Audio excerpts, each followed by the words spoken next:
Good morning po, Kuya Melvin. Yan, okay naman po sa lugar na ito. Kagabi ay medyo umulan, Dito medyo rin. malamig pero kahapon talaga ay mainit. Ano? So Opo. happy preparation day po sa lahat po ng ating pong mga kapatid. Yan. At bukas ay mamaya paglubog ng araw ay Sabat at pagsalubong sa araw ng Sabat. At patuloy nating papurihan at pasalamatan ng Panginoon sa buhay kalakasan na pinagkaloob niyo po sa atin. So, binabati ko po na happy birthday si Brother Jerry Galapong. Yan. No? Kahapon parang kahapon yung birthday niya. So, happy birthday po. Magpakalakas kayo. Yan. Ngayong September 27. So tayo po ay manalangin mga kapatid para po sa ating pagsimula. Panginoong Diyos na nagmamahal sa amin sa umaga na ito, kami patuloy na nagpapalakas sapagkat kayo po ang siyang aming tagapagligtas. Kayo po ang nagbigay sa amin ng biyaya. Sa umaga na ito, Lord, aming idinadalangin ang aming pong pag-aaral. Gabayan niyo po nawa kami, Panginoon, at bigyan ng karunungan nagmumula sa inyo. Aming maalaman, matutunan ng inyo pong mga aral ngayon pong umaga. Salamat po, O Diyos, sa pag-ibig niyo po sa amin at sa patuloy na pagdinig ng aming dalangin sa banal na pangalan ni Jesus. Amen. Sang-ayon po dito sa ating text sa 1 Corinthians 16:13, magmatiyag kayo, manindigan kayong matibay sa inyong pananampalataya. Magpakalalaki kayo, magpakatatag kayo. So yung sinasabi dito yung mga lalaki. Dahil sa Bible times mga kapatid ang lagi talagang ina-address doon mga lalaki. Yung mga binibilang talaga doon mga lalaki. Yan. Yun kasi ang head ng family. Kaya sabi dito magpakalalaki kayo. Paano naman yung mga babae? Di magpakababae kayo. Ibig sabihin lang naman yung pinakapunto na makukuha natin dyan bilang isang mananampalataya. Maging matibay sa pananampalataya. Manindigan sa Panginoong Diyos. Magmatiyag. Yun ang nakikita ko dyan. Magmatiyag kayo. Observation is the key, mga kapatid. Obserbahan natin, number 1, yung ating sarili. Kamusta tayo, mga kapatid? Kamusta yung ating pananampalataya sa ating pong tagapagligtas? Kamusta ang ating buhay, Kristiyano? Kamusta po ang ating pong pagmamahal sa ating tagapagligtas? Isa-isip ng lahat na ang ministeryong Kristiyano ay hindi isang gawain para sa mga mapagpabaya. Nananawagan ang Diyos para sa mga tao na gagawa at haharap sa panganib. Huwag makipagtalo kay Satanas, kundi harapin siya ng nasusulat. Ayun. So ibig sabihin mga kapatid ko, no? Hindi dapat tayo magpabaya. Paano tayo hindi magpapabaya mga kapatid? Sa pamamagitan po ng pag-alam ng mga nasusulat. Ano yung nasusulat? Nasusulat sa Biblia, no? Para hindi tayo makapagpabaya mga kapatid ay kailangan natin alamin ang mga katotohanan sa banal na kasulatan katulad ng ating Panginoong Hesus. Alam niya yung Biblia niya. Alam niya yung banal na kasulatan sa Old Testament. At talagang kinote niya yan nung nagkatawang tao siya. Manatili kayo bilang mga lalaki. Kayo ay magpakalakas.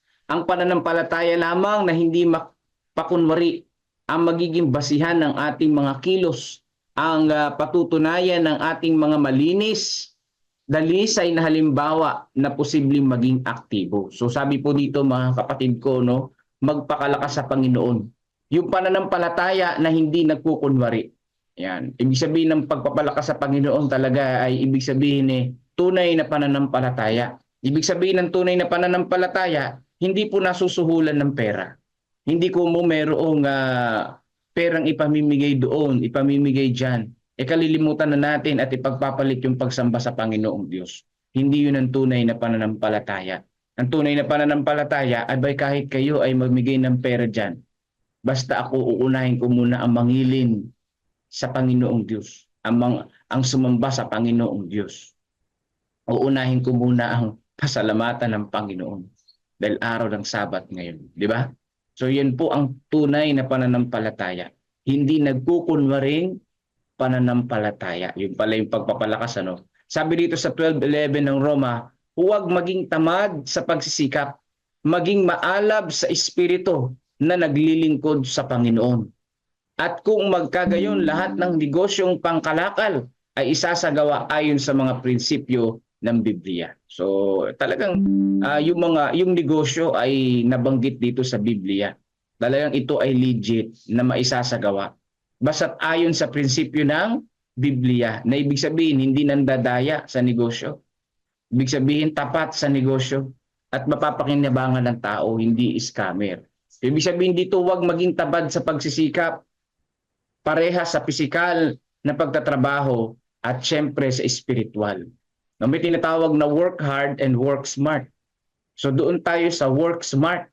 Dahil meron na balita na 20 plus years old, 26 to 27 years old, namatay dahil kakatrabaho, no? Puyat, no? Tawag doon work hard.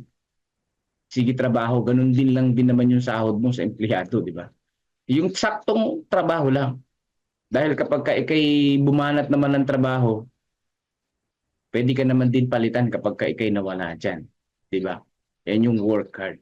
Pero yung work smart, iba naman na yun sa katamaran, di ba? Iba naman na yun. Yung work smart ay pera mo yung nagtatrabaho sa iyo. So papaano yun? Yun ay ibang pag-aaral, di ba? Dito naman yung spiritual na buhay na nag-aalab, mga kapatid. Ibig sabihin yung spiritual na hindi tayo tamad ay yung naglilingkod sa Panginoong Diyos. Hindi lang basta nananampalataya, kundi naglilingkod sa Panginoon. Ito pala yung paraan ng pagpapalakas ng pananampalataya, yung paglingkuran ng ating pong tagapagligtas. Nais nating muling ulitin hanggang ito ay maikintal na hindi mabubura sa puso. Ang mapagpalang paanyaya, manahan kayo sa akin. Basahin ang salita at sa liwanag na ito, ang sabi ng Panginoon, magnilay-nilay dito.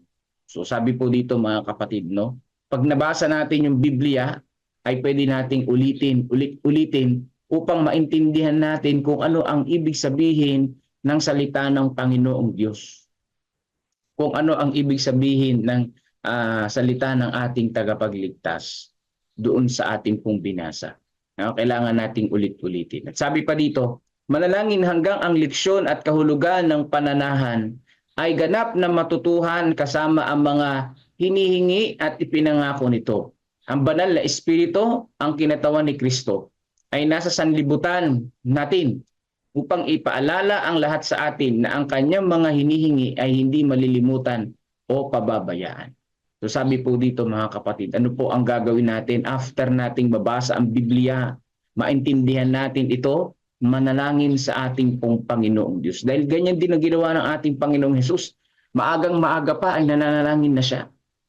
So number one na nakapagpapalakas sa atin ay yung panalangin. Bilang isang tao, napakahirap natanggapin yung pong pagsasakripisyo na ikaw yung mamamatay para sa lahat ng mga taong makasalanan na hindi mo namang kilala.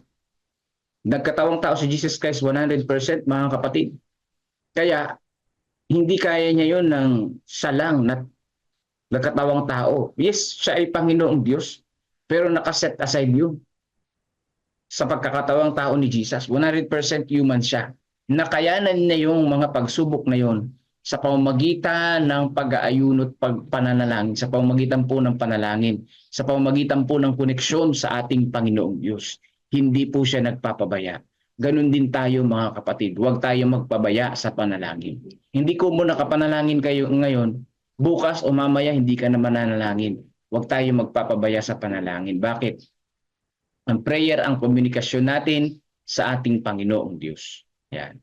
Basahin ang salita at manalangin. Pagnilayan ng kasulatan hanggang ang pagkaunawa. Ang daan sa pintuan patungo sa puso ay mabuksan upang maunawaan ang mga hinihingi nito at ang ating pagtitiwala.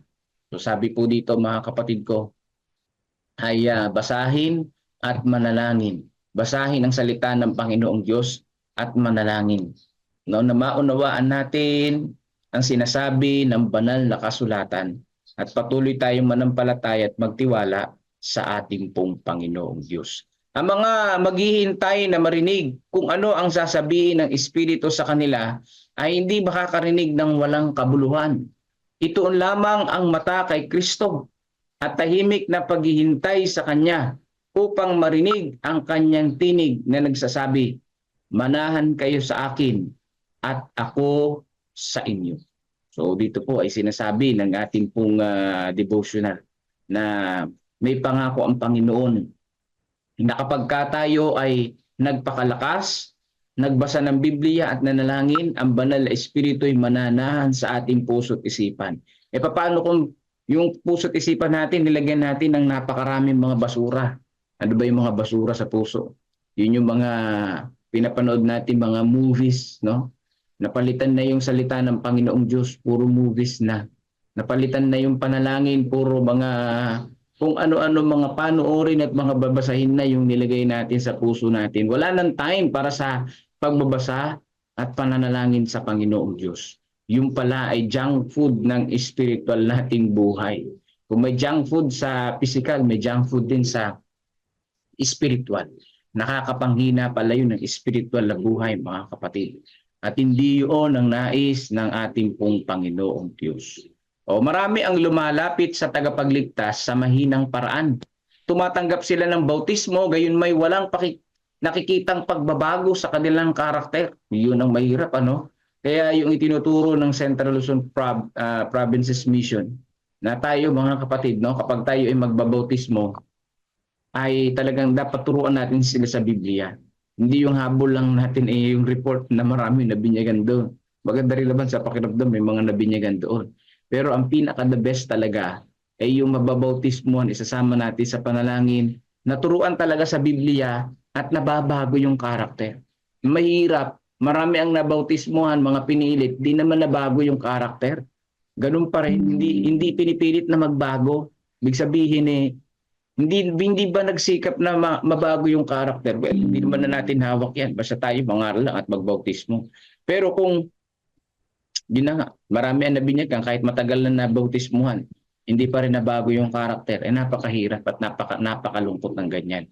Nais nating anyayahan ang lahat na lumapit. Lahat ay manatili kay Kristo na sumulong araw-araw sa sakdalan ng karakter sa pananahan kay Kristo. So sabi po dito mga kapatid, dapat na anyayahan natin, tayo ay anyayahan natin ang Panginoong Jesus na manatili sa atin. Mabago yung ating karakter bawat araw. Yan ang pinakalundo talaga niyan. Kapag tayo ay nagbasa ng Biblia, nanalangin tayo sa Panginoon, ang sunod niyan ay pagbabago ng karakter. Hindi po pwede na dami mo nang nabasa ng Biblia, yung karakter mo ganun pa rin. No? Dapat yung nakabasa ng Biblia, siya yung isa sa pinakamabait yung karakter. Isa sa mabilis na mahulma yung karakter sa hulmahan at paaralan ng ating Panginoon. So yun po yung pinaka-prinsipyo. Nakakaya naman na mananampalataya tayo tapos yung karakter natin wala, ganun pa rin, di ba? Samantalang ginagawa nila ito, masusumpungan nila ang kapahingahang iyon na dumarating lamang sa pamamagitan ng sakdal na pagsunod. Yan. So pagkatapos na tayo ay tumanggap sa Panginoon na siya ay ating tagapagligtas, ang kasunod doon ay pagsunod sa ating Panginoong Diyos. At sa pagsunod sa Panginoong Diyos, nahuhulma yung karakter natin. Ngunit binabalaan ko kayo, ano do itong babala na ito? Mag-ingat kayo kung paano manatili sa kalagitnaan ng paglakad, sa gitna ng espiritualidad at pagkamakasanlibutan. Hindi kayo makapaglilingkod sa Diyos at sa kayamanan. Sabi sa Mateo 6:24. Ibig sabihin nito mga kapatid, yung babala ay hindi dapat pantay yung pakikipagtungo natin sa sanlibutan. Ibig sabihin, mas mataas ang espiritualidad kaysa yung pagiging makasanlibutan. Dahil talagang makasanlibutan tayo. Nasa sanlibutan tayo di ba? Pero ang naintindihan ko riyan, dapat yung worldly things mas bababa sa spiritual nating pamumuhay. Ibig sabihin, mas priority natin yung spiritual. Hindi po pwede na, may party kami. Ipagpapalit mo sa Panginoong Diyos. Hindi mas mataas na spiritual. Nakabase na tuloy yung spiritual mong buhay sa schedule ng sanlibutan. Hindi ganon. Ang sanlibutan ay nasa ilalim lang yan ng spiritual nating pamumuhay. Dahil ito yung naka-schedule, ito yung una, kahit pa yan mamigay sila ng bigas dyan, ng ulam dyan, ng kung ano man bagay dyan. Basta ito yung sa Panginoon ito. Di ba? O kaya lang, marami ang talagang nauuna yung sanlibutan. O yung iba naman pantay. Pero yung walang pantay eh. Ang una talaga doon yung sanlibutan. Pagka ganun eh. Di ba? Oo. Ay doon muna ako maintindihan ako ng Panginoong Diyos. Kahit hindi muna ako magsimba ngayon, naintindihan ako ng Panginoon kasi ganito naman yung mangyayari. Ganito naman ang gagawin eh. Total, magbibigay naman ako ng ikapo eh. Tatanggapin ng church yun. Pero sa Panginoon na hindi nakalulugod yung ikapo na ganun. Na inuna mo ang pangangalakal kaysa sa Panginoong Diyos. Ang sabi po dito sa 6:24, walang makapaglilingkod sa Diyos at sa kayamanan ng sabay, mga kapatid. No? Kayo ay magiging lubos na nasa isang panig o sa kabila. Kumukuha si Kristo sa kanyang panig. Itinatanyag ni Satanas ang bawat pang-akit upang makakuha sa kanyang panig. Sino ang pipiliin ninyo? Sa ilalim ng kaninong bandila kayo tatayo? Yan ang katanungan ngayong umaga. Kay Kristo ba o kay Satanas? Ayan. Si Satanas ay naghahandog ng maraming mga kayamanan, mga sanlibutan. Ay, hindi naman masamang yumaman.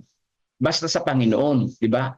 Pero kung yumayaman ka at yun nga, at the expense ng paglilingkod mo sa Diyos, at the expense ng pananampalataya sa Panginoon, hindi yun. Kay Satanas yun, di ba?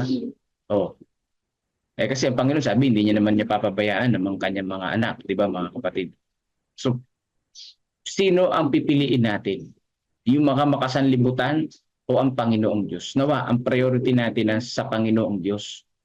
At nasa ilalim lang yan yung mga material na bagay natin. Sumusunod lang dapat yung material na bagay o yung pera sa spiritual nating pamumuhay.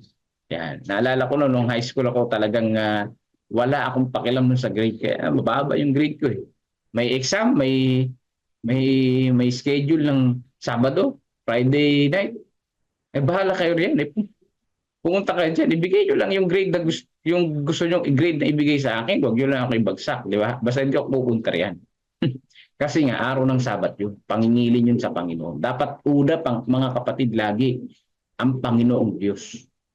Hindi yung, dito muna ako kasi okay lang yun. Naintindihan naman ako ng Panginoon.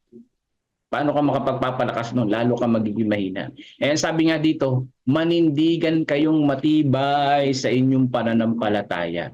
Paano ka manindigan sa iyong pananampalatayang matibay?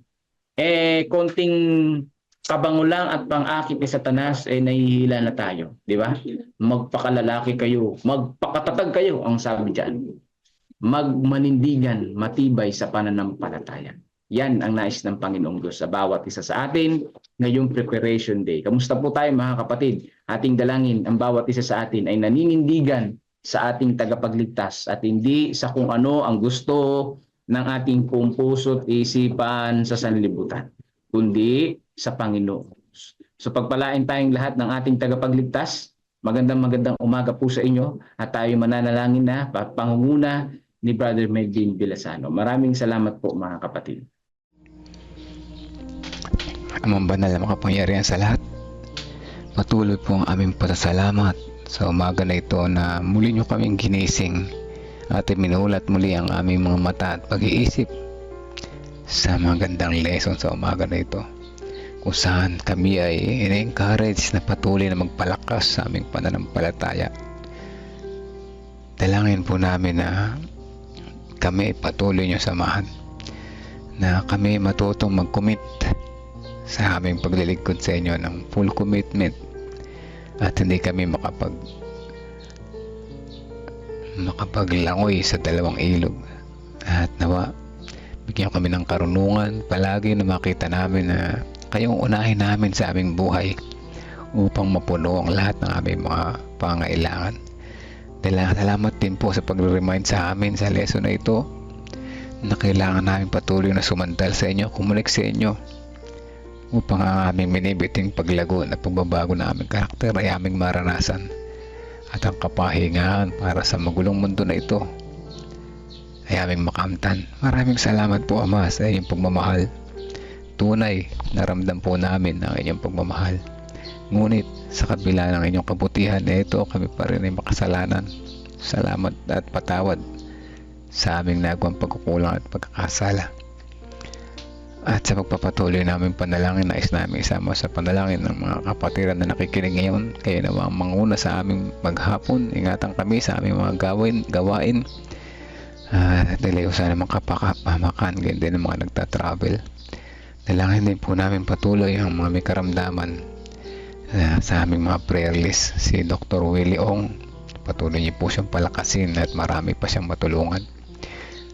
Si Sister Hazel, siya po ay nasa mabigat ang kanyang problema pinagdaraanan, kaya po nakakaalam ng kanyang status ng buhay. Tulungan niya po siya maging marunong sa kanyang pagpili, na patuloy na maging tama ang kanyang mga desisyon sa buhay, upang siya ay patuloy na makalampas sa kanyang pagsubok sa tulong po ninyo.